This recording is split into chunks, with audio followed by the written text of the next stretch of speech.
महायुती काय महाविकास आघाडी काय विधानसभा निवडणुकांच्या तयारीला लागलेली आहे, जागा वाटपाची चर्चा करते, हे सगळं ठीक आहे। पण लोकसभा निवडणुकीतील पराभवाची भाजपनं गंभीर दखल घेतलेली आहे। भाजपनं राज्यातील नेत्यांवर पराभवाची कारणं शोधण्याची जबाबदारी सोपवली आहे। त्यामध्ये काही नेते असे आहेत जे स्वतःचा मतदारसंघ राखू शकले नाहीत, मात्र ते आता इतर मतदारसंघातील पराभवाची कारणं शोधणार आहेत।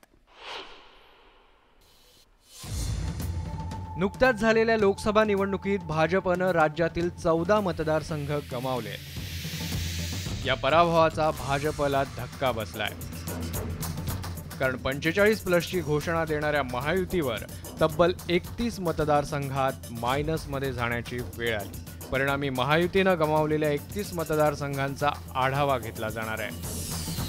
भाजपनं जिंकलेल्या जागांवरही निरीक्षक पाठवण्याचा निर्णय घेतलाय।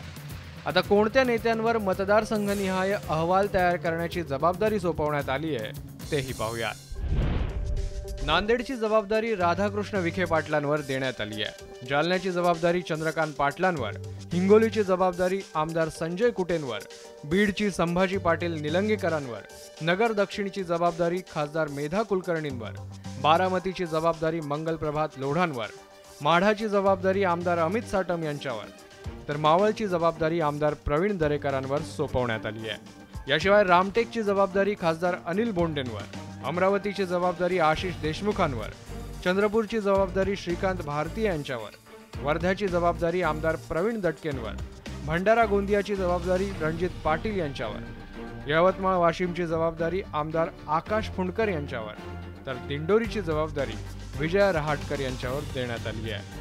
उत्तर पश्चिम मुंबईची जबाबदारी सुनील कर्जतकर, दक्षिण मुंबईची जबाबदारी माधवी नाईक, उत्तर मध्य मुंबईची जबाबदारी हर्षवर्धन पाटील यांच्यावर, तर उत्तर पूर्व मुंबईची जबाबदारी आमदार राणा जगजित सिंग यांच्यावर आणि भिवंडीचा अहवाल तयार करण्याची जबाबदारी गोपाळ शेट्टींवर सोपवण्यात आली आहे। महाविकास आघाडीमध्ये मतभेद होते, मग ते सांगली जागा असो, भिवंडी जागा असो किंवा अन्य कोणती जागा, त्यामुळे ज्यांच्यामध्ये स्वतःमध्ये मतभेद आहेत त्यांनी दुसऱ्यांच्याबद्दल बोलावं हा मोठा विनोद आहे।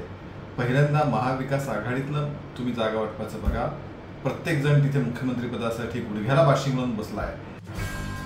पराभवाचा अहवाल तयार करणाऱ्या नेत्यांमध्ये काही असे नेते आहेत की ज्यांना त्यांच्या मतदारसंघात विजय मिळवता आलेला नाही।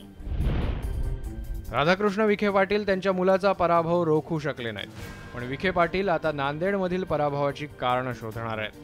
लातूरची जागा गमावली असली तरी संभाजी पाटील निलंगेकर बीडमध्ये पराभवाची कारणं शोधणार आहेत। आमदार राणा जगजित सिंग पाटील यांच्या पत्नी अर्चना पाटील यांचा धाराशिवमध्ये पराभव झाला, मात्र पाटील उत्तर पूर्व मुंबईतील पराभवाच्या कारणांचा अहवाल देणार आहेत। अमरावतीत नवनीत राणांचा पराभव झाला, मात्र खासदार अनिल बोंडे रामटेकमधील पराभवाच्या कारणांचा अहवाल देणार आहेत। अमरावतीची जागा गमावल्यानंतरही श्रीकांत भारतीय चंद्रपूरमधील पराभवाची कारणं शोधणार आहेत।